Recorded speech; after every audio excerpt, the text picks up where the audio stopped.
이건 제가 초등학교 저학년일 때 경험한 이야기예요. 저는 한적한 시골 마을에 살았어요. 가끔 학교 근처 작은 공원에서 혼자 놀곤 했는데 어느 날 공원에서 처음 본 언니가 말을 걸었어요.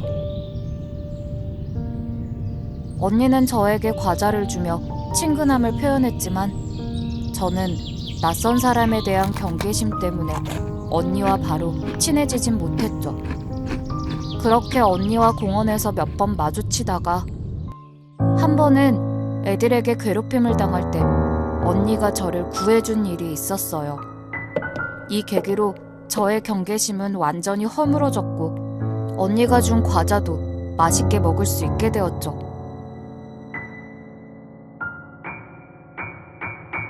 그런데 얼마 뒤 언니가 저에게 내일 아침에 우리 집에 놀러오지 않을래? 라고 하더라고요. 저는 언니가 위험한 사람이 아니라고 생각했기에 다음날 아침 일찍 언니 집에 갔어요. 언니는 아파트에 혼자 사는 듯 했어요. 집은 무척 깔끔했고 책이 많았어요. 늘 저에게 주던 과자 몇 개가 보였고요. 저는 책을 읽으며 언니와 시간을 보내다 문득 언니의 직업에 대해 물었어요. 그러자 언니가 조금 생각하는 듯 하더니 낮에 쉬고 저녁에만 일해 라고 말했어요. 저는 언뜻 이해가 가지 않았고 그게 무슨 일이냐고 물었어요. 언니는 다시 생각하는 듯 하더니 내가 하는 일은 사람이 가야 할 곳에 데려다주는 일이라고 했어요. 그 이상은 말해주지 않았고 미소만 지었죠. 언니 집에서 재밌게 놀고 난 후 한동안은 언니를 만날 수 없었어요.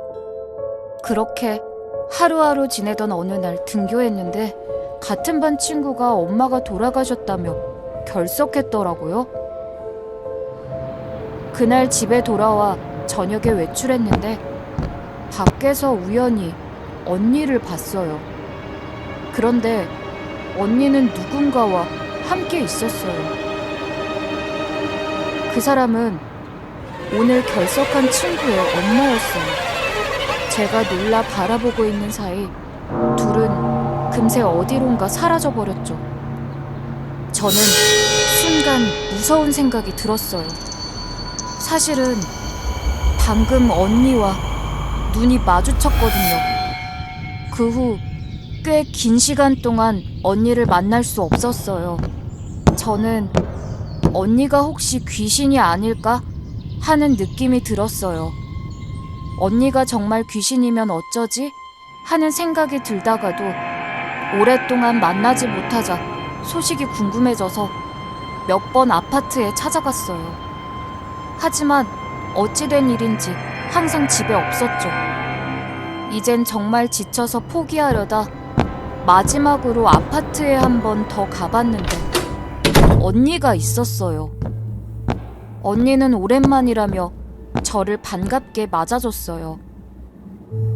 막상 언니를 만나니 무슨 말을 해야 할지 떠오르지 않았어요. 그런데 갑자기 언니가 저에게 본 거야? 라고 물었어요. 저는 아무런 대꾸를 하지 못했고 언니는 평소와 같이 저에게 과자를 줬어요.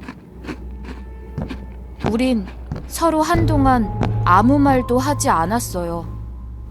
짧은 침묵 끝에 저는 언니에게 그날 왜 그 아줌마랑 같이 있었어? 라고 물으니 언니는 그게 내 일이라고 했어요. 저는 좀 더 용기를 내어 언니에게 그 아줌마는 정말 돌아가신 거야? 언니 혹시 귀신이야? 라고 물었어요. 언니는 미소 지으며 나 귀신 같은 거 아닌데 라고 했어요. 그리고 저는 이어서 언니에게 이런저런 질문을 했고 언니는 대부분 친절하게 대답해 주었어요. 저는 그런 언니가 아주 솔직한 사람이라고 느껴졌어요.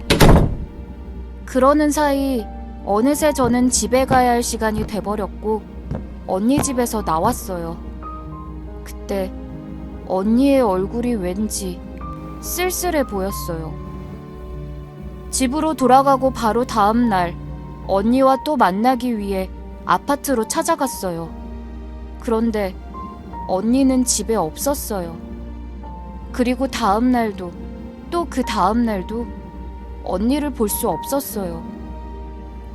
이렇게 영영 언니를 만나지 못할 것 같았던 저는 마지막 수단으로 언니 집의 옆집 문을 두드렸어요. 그리고 언니에 대해 물었죠. 그런데 옆집 사람이 그 집은 오랫동안 비어 있었는데? 라고 했어요. 저는 제 귀를 의심했죠. 그 뒤로 언니를 더 이상 볼 수 없었어요. 지금 떠올리면 혹시 내가 꿈을 꾼 건가 하고 생각하기도 하지만 언니에게 받았던 과자, 언니 집에서 읽었던 책, 이 모든 게 오랜 시간이 흐른 지금도 너무나 생생하게 제 머릿속에 남아 있습니다.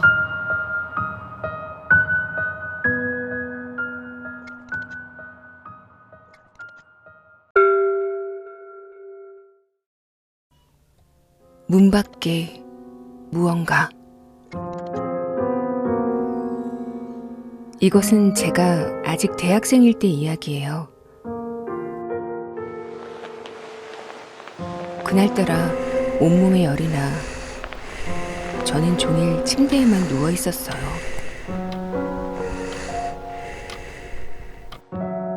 아침 8시쯤 엄마가 집을 나서며 일 다녀올게. 혹시 몸 상태가 더 안 좋아지면 바로 전화해. 병원 가자. 라고 하셨죠. 당시 우리 집은 고양이를 키웠는데 몸도 안 좋고 방해받고 싶지 않아 일단 고양이를 밖에다 내다 놨어요. 혹시 고양이가 문을 열고 들어올까봐 문도 단단히 잠가두고 방에 들어와서 그대로 침대에 누웠죠. 하지만 몸살 때문인지 쉽사리 잠들지 못했어요. 그렇게 뜬 눈으로 누워만 있는데 이번엔 머리까지 아프기 시작했죠. 저는 엄마에게 연락하려고 전화기를 찾았지만 이상하게도 어디 있는지를 찾을 수가 없더라고요. 상황이 이렇게 되니까 슬슬 불안해지기 시작했는데 밖에서 고양이가 울었어요. 평소랑 다를 것 없는 소리였는데 어쩐지 뭔가 위화감이 느껴졌어요. 그때는 그게 왜 그랬는지 알 수 없었지만 지금 생각해보면 알 것 같아요. 녀석의 소리는 평소와 같았지만 위치가 달랐던 거예요. 아래쪽이 아니라 위쪽. 거의 사람 키 정도의 위치에서 소리가 들려왔어요. 너무 무서운 나머지 저는 온몸이 굳었죠. 잠시 뒤 엄마의 목소리가 들려왔어요. 괜찮니? 걱정돼서 빨리 왔어. 그런데 분명 엄마 목소리인데 또 아까처럼 알 수 없는 위화감이 느껴졌어요. 톤이 미묘하게 평소 엄마와 달랐죠. 저는 문 밖에 뭔가 알 수 없는 게 있다는 생각이 들었어요. 그 순간 갑자기 문 손잡이가 마구 흔들렸어요. 제가 겁에 질려 숨도 못 쉬고 있는 사이 어느새 흔들림이 멈추고 정적이 찾아왔죠. 그렇게 저는 오후까지 공포에 떨었고 마침내 엄마가 돌아와 같이 현관에 나가보니 고양이가 죽어 있었어요. 몸엔 상처가 하나도 없었죠. 그리고 고양이를 보며 생각했어요. 만약 아까 문을 열었더라면 난 어떻게 되었을까?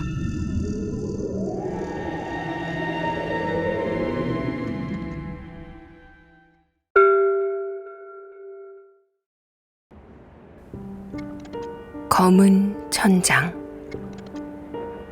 저는 얼마 전까지 어느 지역의 번화가에 살고 있었어요. 제가 사는 곳은 지은 지 40년쯤 된 상당히 낡은 빌라였지만 제 주머니 사정을 생각하면 딱히 불만을 말할 처지도 아니었죠. 부모님과의 마찰로 쫓겨난 거나 다름없는 독립이었으니까. 하지만 막상 들어와 살다 보니 나름 햇빛도 잘 들었고 오래된 건물치고 벽이 두꺼운지 옆집 소음 같은 건 거의 들리지 않았죠. 그런데 역시 낡아서 그런지 바닥에서 삐걱거리는 소리가 제법 났어요. 특히 저는 2층 끝집에 살았기 때문에 혹시 아래층에 소리가 들릴까 해서 더 신경이 쓰였어요. 당시 저는 일도 하지 않고 밤낮으로 인터넷만 하며 지내고 있었어요. 어느 날 화장실에 갔다 방에 들어와 문득 천장을 봤는데 검은 점 같은 것이 희미하게 보였어요.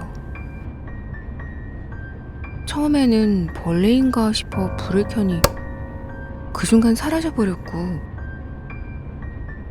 단순히 잘못 본 걸로 생각했죠. 그런데 이런 현상이 거의 매일 반복됐어요. 게다가 그것은 날이 갈수록 점점 커졌고 이제 점이라기보다 마치 얼룩처럼 변해갔죠. 혹시 윗집 사람이 죽어 시체 썩은 물이 번지는 건 아닐까 하는 생각도 했어요. 마침 여름이기도 했고 하지만 기이하게도 냄새가 전혀 없었어요.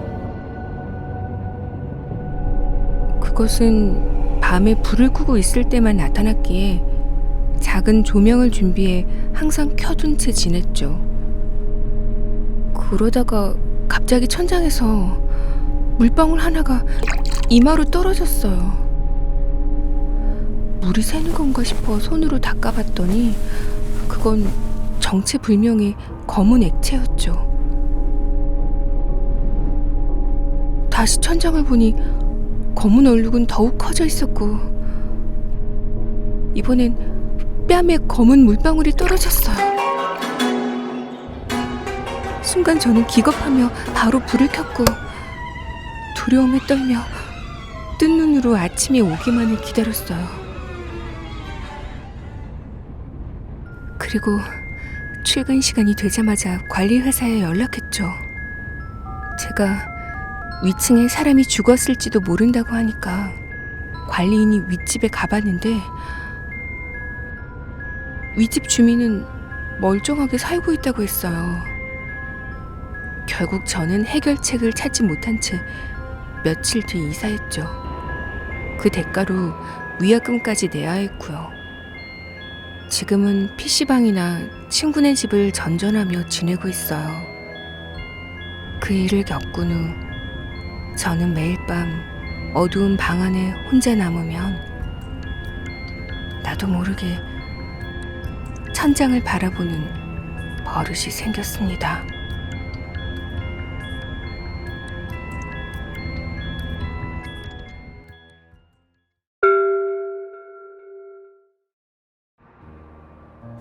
붉은 옷의 여자. 3년 전 제가 살던 곳 근처 역 광장에서 가끔 수상한 여자가 서성이곤 했어요. 주로 퇴근 시간에 자주 보였는데 오래된 빨간 드레스 같은 걸 입고 있었죠. 몸은 말랐고 안색은 어두운 데다 눈도 공허했어요.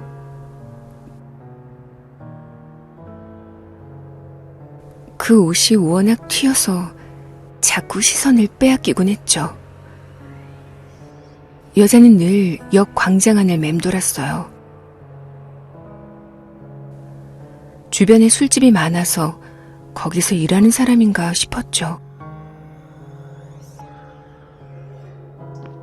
어느 날 밤 일을 마치고 돌아가는데 어쩐지 시선이 느껴지더라고요.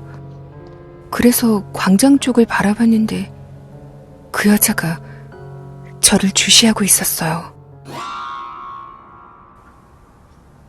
저는 원래 눈이 좋지 않았는데 이상하게 여자가 확실히 보였어요.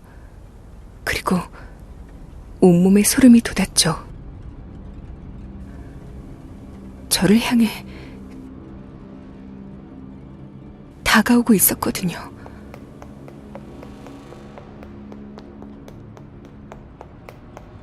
얼굴은 웃고 있었는데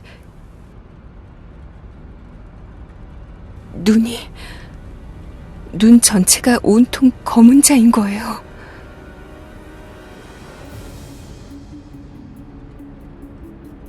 저는 너무 무서워서 얼어버렸어요. 이제 죽는구나 싶은 순간 누군가 제 팔을 잡았어요. 웬 남자였죠. 제가 입을 열려고 하자 그가 조용히 해. 라며 작게 말했어요.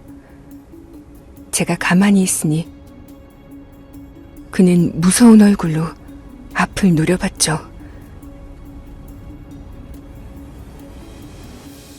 이윽고 붉은 옷의 여자가 우리 바로 앞에까지 왔어요. 저는 그 여자의 끔찍한 모습 때문에 벌벌 떨었죠. 그렇게 한동안 대치하다가 불현듯 붉은 옷의 여자는 아깝다. 하고 중얼거리더니 우리를 지나쳐 가버렸어요. 그는 곧바로 저를 데리고 광장에서 벗어났죠. 머리가 온통 하얘져 있는 저에게 그가 괜찮아? 라며 말을 걸었어요. 하지만 저는 패닉에 빠져 그에게 감사를 전하는 것조차 할 수 없었죠. 그는 저를 집까지 바래다 주었고 헤어지면서 이제 거기로는 다니지 마. 라고 했어요. 하지만 일 때문에 다녀야 하는데요. 목숨이 아까우면 그만둬. 제가 대답을 못하고 우물쭈물하자 그가 말했어요. 오늘은 날 만난 게 첫눈인 줄 알아. 저는 멍하니 그의 말을 듣고 있었죠.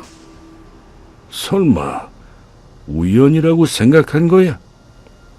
아무튼 그놈에게 죽고 싶지 않으면 다시는 거기로 다니지 마. 저는 제가 지금 무슨 일을 겪은 건지 쉽게 이해하지 못했어요. 그 여자는 내 눈에 분명 사람으로 보였는데 제가 머뭇거리는 사이 그는 몇 번이고 혼자 다니지 마라. 는 말을 당부하고 떠나갔어요. 혼자 다니지 마라.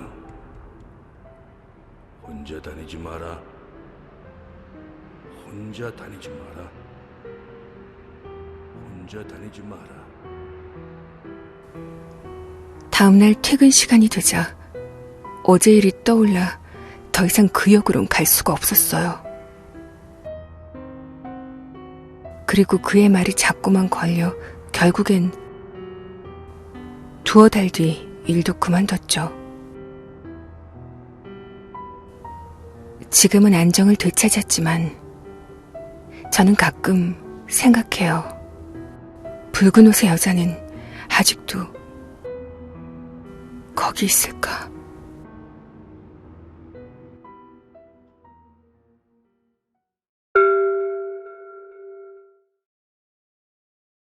영업사원. 예전에 저희 회사에 무척 실적이 좋은 젊은 사원이 있었어요. 어느 날 그는 비교적 계약을 따내기 쉬운 신축 아파트에 배정되었죠. 하지만 당시 집을 비우거나 아직 입주를 안 한 가정이 많아서 아무리 초인종을 눌러도 대답이 없는 곳이 꽤 있었죠. 영업을 뛰다 보면 그런 일은 부지기수기 때문에 그는 크게 신경 쓰지 않고 마지막 집에 초인종을 눌렀어요.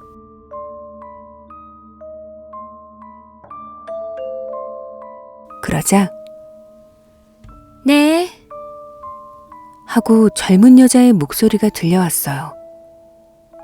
그는 바로 입에 익은 인사치레 멘트를 술술 뱉어냈죠.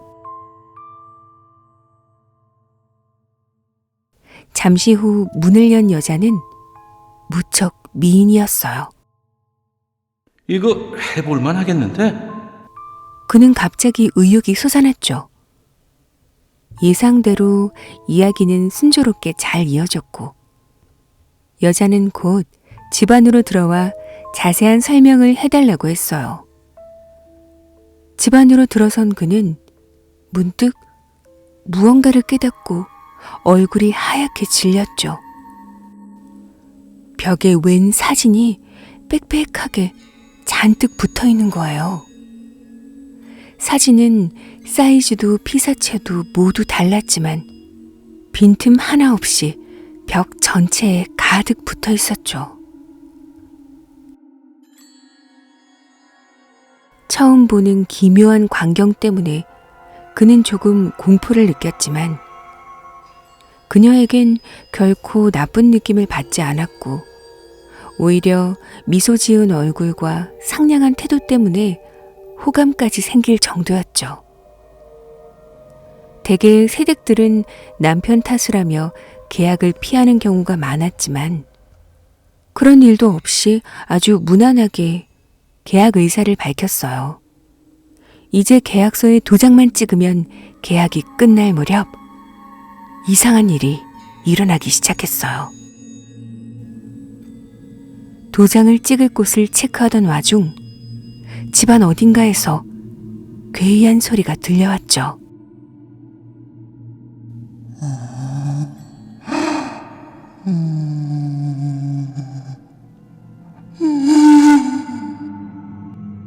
그건 마치 곡소리 같았고 몹시 괴로워하면서 동시에 누군가를 원망하는 것 같은 느낌이었어요.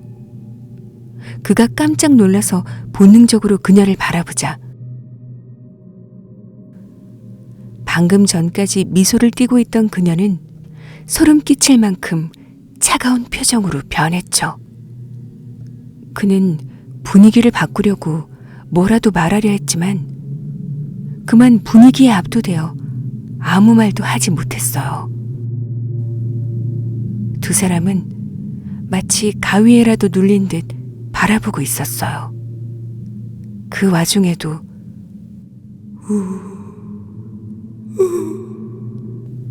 하는 소리는 멈추지 않았고 오히려 점점 소리가 커지는 듯 했죠. 도장을 나직이 그녀가 중얼거렸어요. 그가 네. 하고 겨우 대답하자 그녀는 희죽 웃었죠. 뭐지? 이 사람 역시 제정신이 아닌 건가? 그가 패닉에 빠질 때쯤 더욱 기괴한 일이 일어났어요. 그녀가 갑자기 머리를 마구 흔들기 시작했어요. 심지어 눈으로는 쫓을 수 없을 정도의 빠른 속도였죠. 그녀는 곧 날카로운 소리로 웃기 시작했어요. 집안 어딘가에서 들려오는 곡소리와 그녀의 날카로운 웃음소리, 그의 머릿속에서 온갖 감정들이 소용돌이치고 있는데 이제 돌아가자. 때마침 문 밖에서 동료의 목소리가 들려왔고 정신이 번쩍 든 그가 필사적으로 현관까지 내달렸어요. 다행히 그 여자가 쫓아오는 기척은 없었죠. 현관을 나오는 순간 무심코 뒤를 돌아보고선 그는 후회하고 말았어요. 열려있는 문 너머 거실이 보였기 때문이었죠. 거기에서 그 여자가 자신을 쳐다보고 있었는데 흐릿하게 보이는 어둠 속 너머의 광경을 떠올리자 온몸에 소름이 끼쳤어요. 그는 필사적으로 도망쳐 서둘러 그곳을 떠났습니다. 그 사건 이후 영업일 자체를 두려워하게 된 그는 회사에도 출근하지 않고 일절 밖을 나가지 않았어요. 하지만 에이스였던 그가 빠지고 나니 매출에도 타격이 커지자 회사는 그의 상사까지 동원해서 그를 설득했죠. 결국 그는 그 아파트 근처로는 영업을 나가지 않는다는 조건을 걸고 한 달 만에 복직했어요. 그렇지만 아무래도 그는 거기서 만난 무언가에게 이미 홀려 있었던 것 같았어요. 그가 돌아오고 일주일 정도 지났을까? 회사 상사가 그를 어느 아파트에 데려다 줬어요. 별 특색 없는 평범한 보통 아파트였죠. 사실 이곳은 예전부터 자주 영업했던 지역이었어요. 그런데 수십 분이 지난 후 상사에게 전화가 왔어요. 그의 전화였죠. 여보세요? 아무 대답도 들려오지 않았어요. 그리고 수십 초 후 전화기 너머로 그의 비명과 소란스러운 소리가 들렸죠.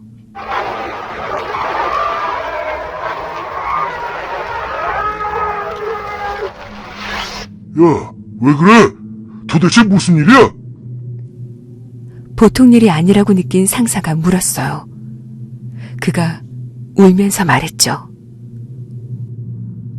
저 이제 그만둬야겠어요. 그 녀석과 또 만났어요. 그렇게 전화가 끊긴 후 그는 다음 날부터 회사에 나오지 않았어요. 그리고 그대로 영영 실종되고 말았습니다.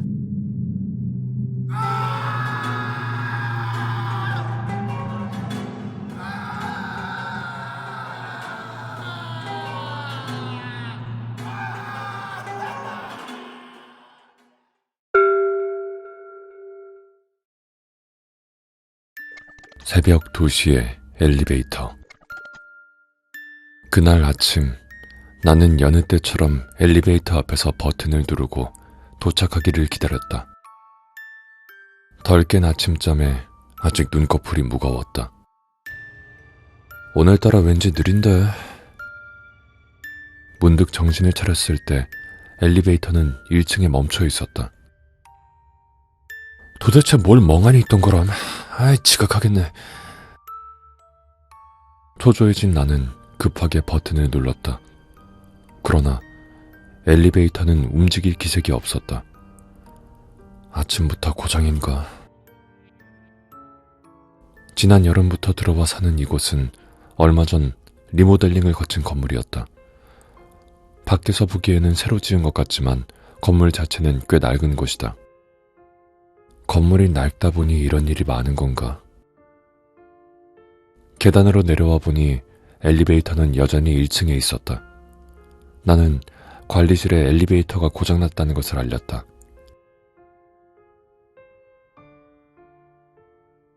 몇 시간 후 새벽 2시까지 야근하고 지친 발걸음으로 건물 입구에 들어섰을 때 나는 아침의 일을 떠올렸다. 다행히 이번엔 엘리베이터가 움직이고 있었다. 다 고친 모양이군. 나는 안심하며 6층 버튼을 눌렀다. 1, 3, 4, 5, 6. 하지만 예상과는 다르게 엘리베이터는 6층을 넘어서 계속 올라갔다. 7, 8. 맨 꼭대기인 8층에 도착하고 몇 초 후 엘리베이터가 아예 암흑이 돼버린 채 완전히 멈췄다. 게다가 문도 열리지 않았다. 불안감에 휩싸인 나는 비상 버튼을 눌렀다. 스피커에서 지직거리는 잡음이 희미하게 들려왔다. 네. 여성의 목소리가 들리자 나는 마음이 조금 놓였다. 저 엘리베이터가 움직이지 않아서 안에 갇혀버렸습니다. 어떻게 할 방법이 없을까요?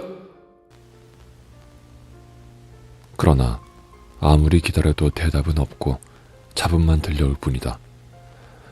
저기요, 제 목소리 들리십니까? 한 번 더 물어봤지만 역시 답은 없다. 지직거리는 소리만 엘리베이터 안에 울려 퍼졌다. 얼마나 지났을까? 잡음 사이에 이상한 소리가 섞여 들렸다. 휴대폰을 꺼냈지만 엘리베이터 아니어서인지 통화가 되질 않았다. 야근 때문에 피곤했던 나는 탈출하기 위해 힘쓰는 것이 점점 힘들어졌다. 그런데 불현듯 엘리베이터 문이 열렸다. 다시 고장나면 큰일이라는 생각에 허둥대며 얼른 빠져나왔다. 엘리베이터를 나오니 눈앞에 펼쳐진 모습이 평소와 전혀 달랐다. 깨끗한 타일이 붙어있던 외벽은 군데군데 금이 가 있고 페인트가 벗겨진 채 회색의 시멘트 벽으로 변해 있었다. 나는 이곳에서 나가기 위해 바로 옆 계단으로 향했다. 하지만 어째서인지 두꺼운 방화문으로 막혀 있었다. 이제 나에게 남은 유일한 방법은 반대쪽에 있는 또 하나의 계단뿐이었다. 그러나 거기까지 가기 위해서는 긴 복도를 지나가야만 한다. 어쩐지 나는 그것이 너무나 싫었다. 고민 끝에 결국 복도를 향해 천천히 걷기 시작했다.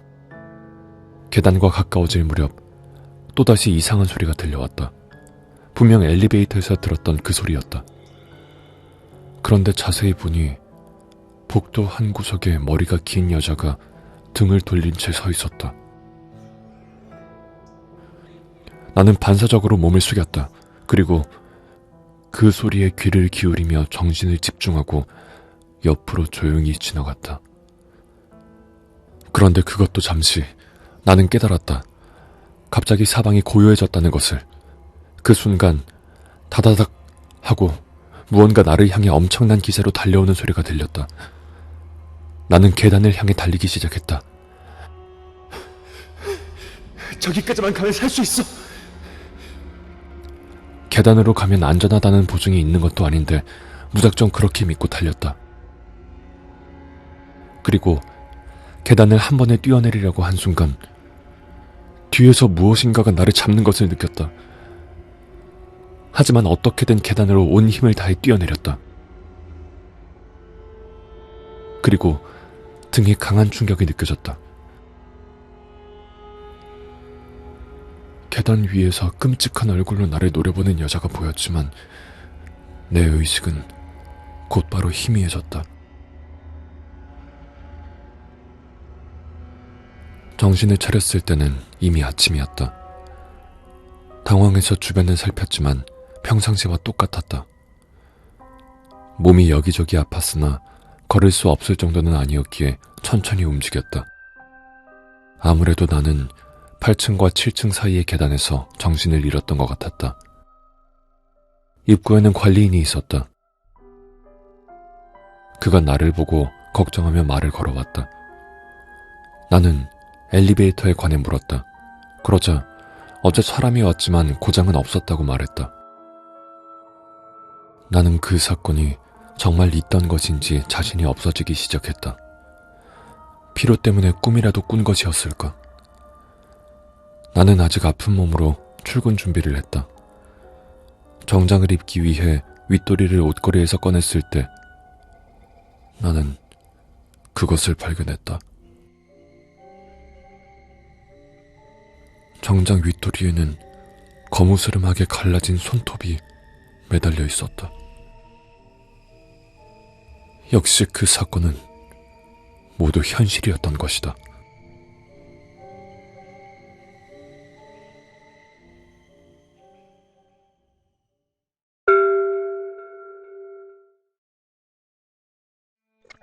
머리카락.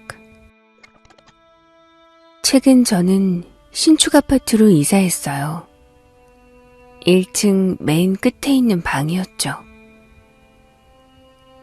입지 조건도 좋고 볕도 잘 들어 무척이나 만족스러웠어요. 이사한 날은 도와준 친구와 함께 오랜만에 밤새 술을 마셨어요. 다음 날 오후 친구가 돌아가자 곧바로 샤워했죠. 친구가 흡연자라 머리카락에 냄새가 밴 것 같았거든요. 제 머리카락은 파마나 염색 한 번 한 적이 없는 긴 생머리여서 언제나 꼼꼼하게 관리하고 있었죠. 그렇게 머리카락 손질을 모두 마친 후 산뜻한 기분으로 욕실에서 나왔어요. 하지만 거실은 어제 미처 치우지 못한 것들이 그대로 남아있어서 난장판이었죠. 부랴부랴 청소기를 돌리고 있는데 문득 이상한 것이 눈에 들어왔어요. 여기저기에 긴 머리카락이 잔뜩 떨어져 있었죠. 딱 제 머리 정도의 길이였지만 모발의 질이 달랐어요. 그렇다고 어제 온 친구의 머리카락도 아니었죠. 신축인데다 이사한 지 얼마 안 된 집인데? 조금 묘한 생각이 들었지만 그냥 내 머리카락이려니 했죠. 며칠 후 다른 친구가 근처에 왔다고 해서 집으로 초대했어요. 사실 이 친구는 우연찮게도 제 주변에서 영감이 강한 것으로 꽤 유명한 사람이었죠. 그런데 방바닥에 긴 머리카락이 또 떨어져 있었어요. 청소하다가 깜빡 빠뜨린 건가? 저는 재빨리 주워 쓰레기통에 버렸죠. 친구는 그날 하룻밤 묵고 갈 예정이었어요. 먼저 샤워 좀 할게. 친구가 욕실로 들어가더니 갑자기 당황한 얼굴로 뛰쳐나왔죠. 목욕탕에! 저는 우선 친구를 안정시키고 무슨 일인지 물었어요. 목욕탕에 머리가 긴 여자가 있었어. 신축 아파트에 귀신이라고? 그럴 리 없잖아. 그러나 제가 아무리 말해도 친구는 겁에 질려버렸고, 난 여기 도저히 못 있겠어. 미안해. 나중에 보자. 라고 한 뒤 그대로 도망치듯 나가버렸어요. 혼자가 되고 나니 머리카락 일도 있고 갑자기 불안해지기 시작했어요. 귀신이라니? 괜찮을 거야. 저는 스스로를 안심시키면서 샤워하기로 했죠. 영감이 강하다고 하더니 사람 참 기분 나쁘게 만드네. 그것도 새로 이사 온 집에서. 그렇게 불안감을 지우며 머리를 감고 있는데 왠지 머리에서 이상한 감촉이 느껴졌어요. 평소 두피를 손상시키지 않기 위해 손끝으로 마사지하듯이 감는데 이번엔 영 느낌이 달랐어요. 저는 조용히 머리 감던 손을 멈추고 천천히 얼굴로 가져왔죠.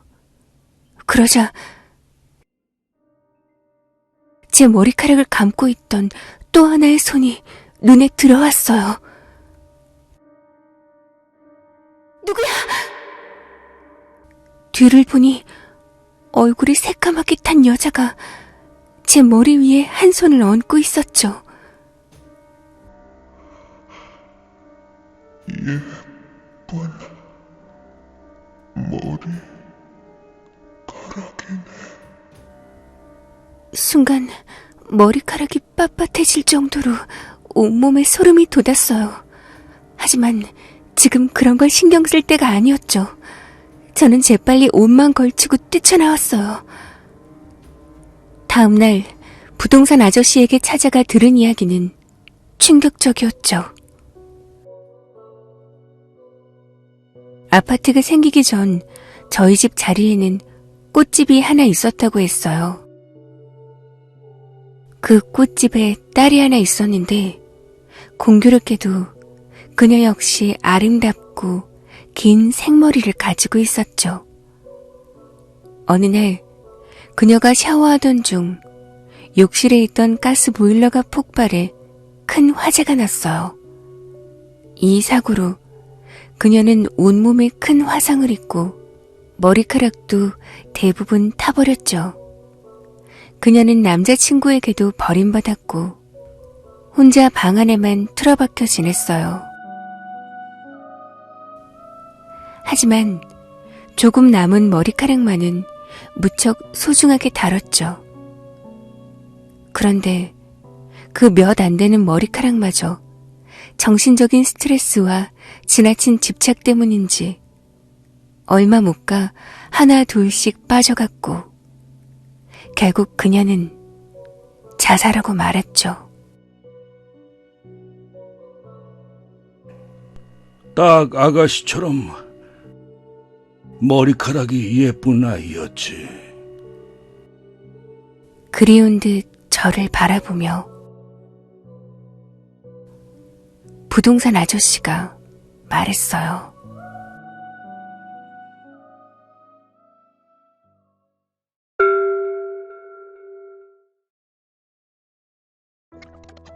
썩은 나무.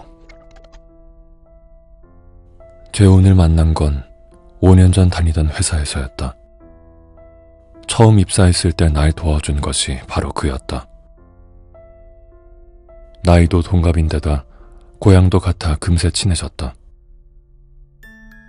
나와 재훈은 거의 매일같이 술을 마시곤 했다. 하지만 입사하고 반년 정도 지날 무렵 갑자기 그가 달라지기 시작했다. 여전히 사이는 좋았지만 같이 술을 마시는 게 현저히 줄어들었다. 나는 속으로 아마 그동안 처음이라 어색한 내게 신경 써준 것으로 생각했다. 하지만 3개월 정도 지나자 대화도 급격히 줄어들기 시작했다. 내가 무슨 잘못이라도 한 것일까? 그러다 갑자기 재훈이 무단결근하기 시작했고 1주 동안 출근을 하지 않았다. 나는 물론이고 회사에서 몇 번이고 연락했지만 헛수고였다. 심지어 긴급 연락처에 적혀있던 그의 친가도 연락이 닿지 않았다. 걱정된 나는 재훈의 집에 직접 찾아갔다. 매우 낡은 아파트 주변은 잡초가 무성했다. 녹슨 계단을 올라가 앞으로 나아가자 재훈의 집이 눈에 들어왔다. 친한 사이긴 했지만 사실 그의 집에 오는 것은 처음이었다. 초인종을 눌렀지만 반응이 없었다. 재훈씨, 있어? 나야! 나는 살며시 문고리를 돌렸다. 문은 열려 있었다. 어두워서 집안이 잘 보이지 않았다. 나는 재훈을 찾아 안으로 들어갔다. 아무것도 없잖아. 방에 들어와 보니 TV도 테이블도 가구나 가전제품은 하나도 없었다. 하지만 방 한 구석에 매우 크고 시커먼 그림자가 보였다. 그것은 무려 2미터는 돼 보이는 거대한 썩은 나무였다. 작은 방에 맞지 않아 천장을 조금 뚫었을 정도의 크기였다. 나무 전체가 검게 변색되어 있었고 흠뻑 습기에 젖어 있는 것 같았다. 뭐야 이건? 이 나무도 이상하지만 도대체 왜 이게 재훈의 방에 있는 것일까? 나는 방에 불을 켜기 위해 스위치를 눌렀다. 하지만 불은 전혀 켜지지 않았다.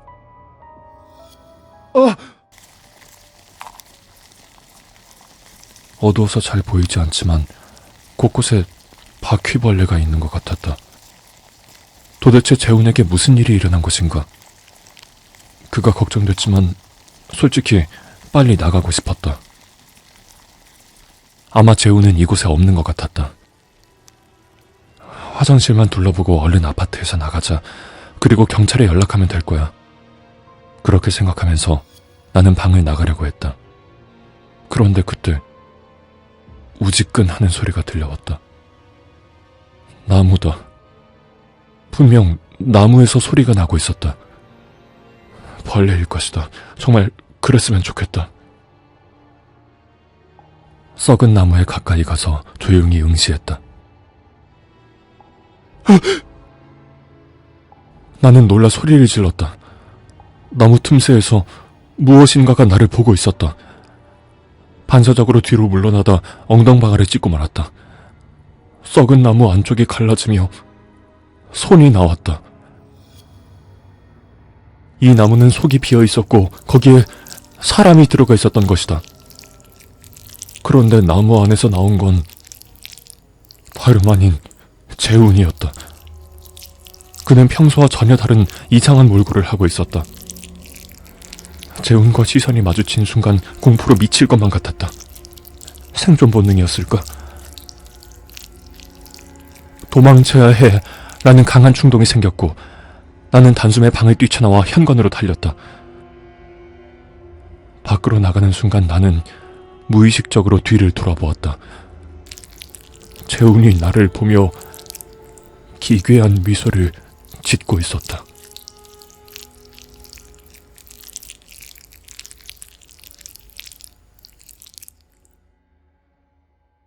정신을 차렸을 때 나는 병원의 침대에 누워 있었다. 길가에서 기절한 것을 옮겨왔다고 했다. 재훈의 집에 가고 나서 이미 이틀이 지난 후였다. 나는 그 길로 회사를 그만두었다. 모든 것이 꿈이었다고 믿고 싶었다. 회사에는 단지 재훈은 거기 없었다는 말만 전했다. 퇴원하고 나서 나는 몇 년 동안 정신과 치료를 받았다. 그리고 이젠 그날 벌어진 일에 대해 침착하게 생각할 수 있게 되었다. 혹시 누군가 알고 있다면 알려줬으면 좋겠다. 그 썩은 나무는 뭐였는지, 왜 재훈은 그렇게 변한 건지. 그 후로 5년이나 지났지만 아직도 재훈은 행방불명이다.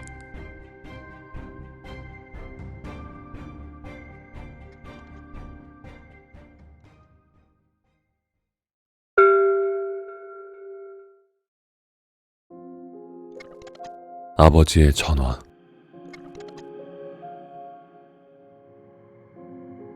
어느 금요일 아버지에게서 전화가 왔다. 마침 회의 중이었기에 받지 못했다. 이후 아버지에게 전화를 걸었지만 받지 않았다. 그러다 퇴근 후 다시 한번 전화가 울렸다. 아버지였다.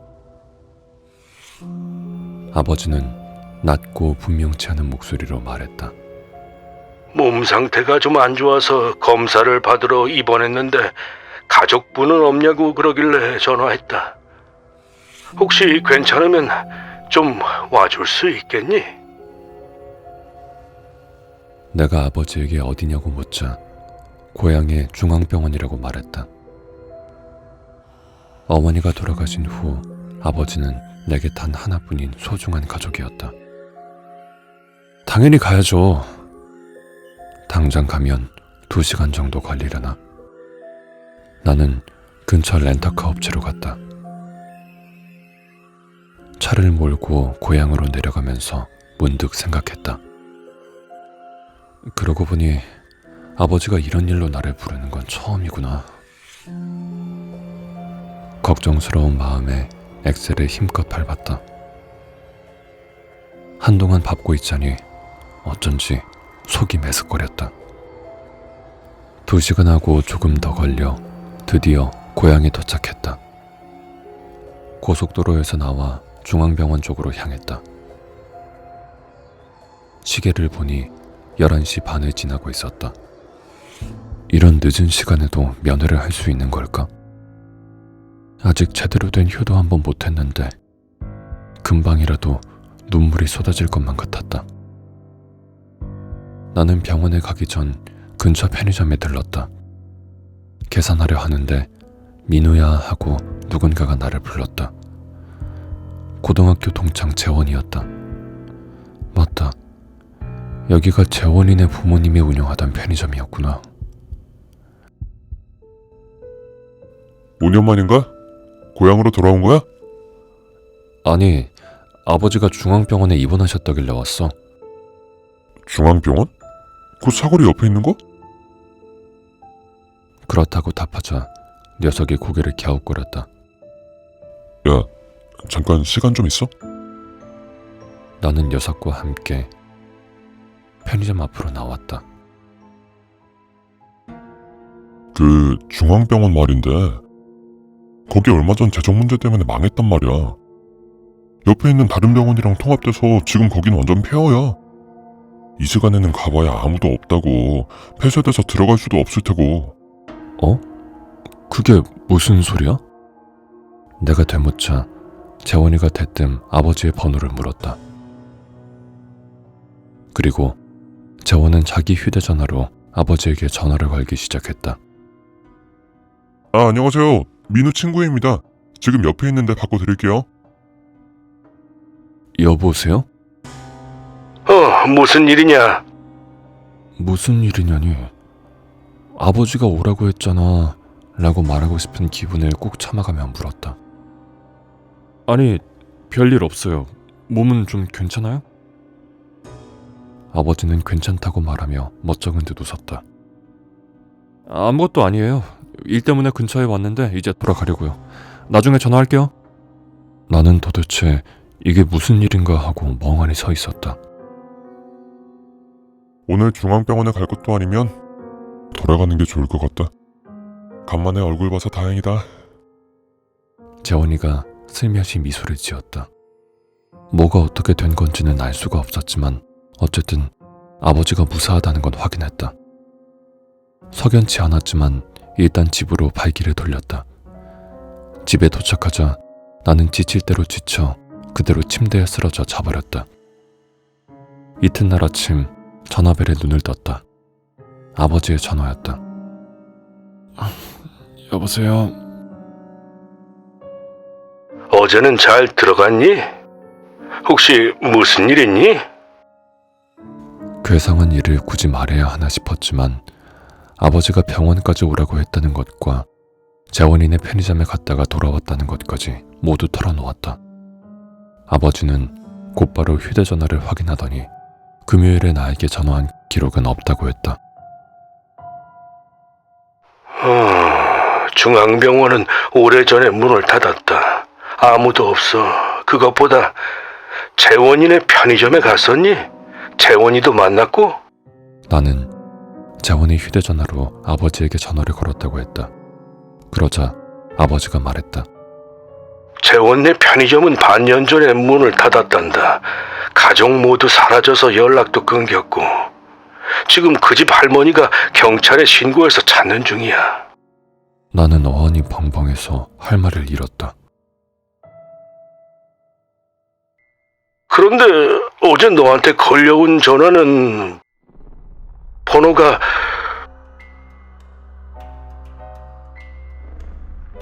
내 휴대전화가 고장났나 싶었는데 받아보니까 웬 젊은 남자가 너를 바꿔주는 거야. 나도 아버지도 한동안 아무 말이 없었다. 침묵을 깨고 아버지가 먼저 입을 열었다. 일단 알겠다. 너 다치거나 하지는 않았니? 일에 문제는 없고? 교통사고 조심해라. 또 전화하마. 몇 년이 지난 지금도 재원네 가족은 여전히 실종 상태다.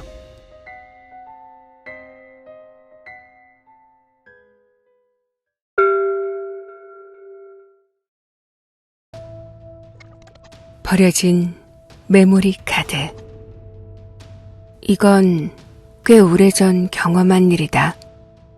나는 그날 쇼핑을 마치고 공원을 지나다 별 생각 없이 어느 쓰레기통 안을 들여다보았다. 그 안에 휴대전화 하나가 버려져 있었다. 그때 그냥 내버려뒀으면 좋았을 텐데 나는 바보같이 그걸 주워들었다. 휴대전화는 완전히 망가진 것 같았다. 그런데 메모리 카드를 확인해 보니 1기가짜리 미니 SD카드가 들어있었다. 이건 쓸만하겠다 싶어서 가지고 돌아왔다. 집에 돌아와 PC를 켜고 메모리 카드를 열었다. 뭐가 들어있을까? 어쩐지 심장이 두근거렸다. 첫 번째 폴더에는 사진이 100장 정도 들어있었다. 순서대로 사진을 보니 대부분 어느 중년 여자와 그 딸인 듯한 젊은 여자의 사진이었다. 그거 말고는 관광지 사진뿐이었다. 막상 보니 딱히 별거 아닌 것들이 들어있어서 두근거림은 잦아들었지만 생각 없이 계속 사진을 보고 있자니 이상한 사진이 나왔다. 어두운 방 안 긴 머리카락을 가진 여자의 뒷모습이 보였다. 다음 사진을 보자 여자가 카메라 쪽으로 목만 돌려 시선을 보내고 있었다. 몸은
구두를 신고 걸어오는 소리가. 더 이상 기분 탓이라 스스로를 속일 수준이 아니었다. 나는 악하고 소리를 지르며 현관으로 뛰쳐나갔다.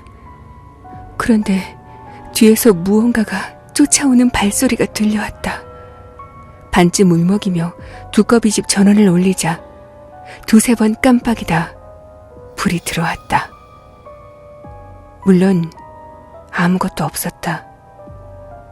방에서는 TV가 엄청난 소리를 내며 켜져 있었다. 조심스레 가보니 TV가 켜져 있었고 소리도 최대로 되어 있었다. 방금까지 TV는 만지지도 않았고 소리는 보통 수준이었을 텐데. TV를 끄고 노트북 화면을 보니 포맷이 완료되었습니다라는 메시지가 떠 있었다. 그걸 보니 이제 끝난 건가 싶었다. 뜬 눈으로 밤을 지새우다 겨우 잠을 청했지만 무서워서 방에 불을 켜고 누웠다. 순간 잠이 들었다. 어쩐지 가슴이 답답해져 왔고 마치 호흡이 멈추는 것 같은 느낌이 들었다. 어렵게 숨을 내쉬며 불을 켜려고 했다. 그렇게 생각한 순간 부스럭대는 소리가 들려오기 시작했다. 부엌이 아니라 내가 있는 방 안에서.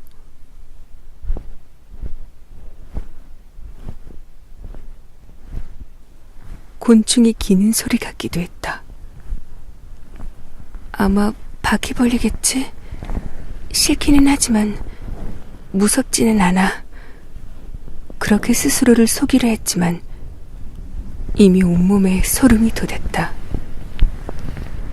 심장은 터질 듯 빠르게 뛰고 귀는 막힌 것처럼 멍해졌다.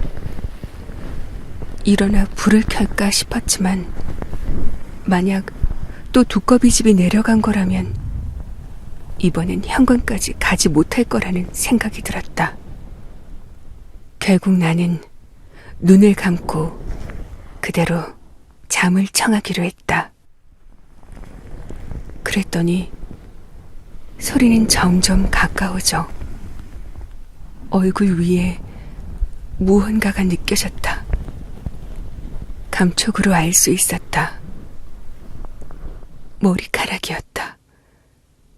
그리고 이젠 귓가에서 소리가 들렸다. 누구? 굉장히 작은 소리였지만 틀림없이 들렸다. 여자였다.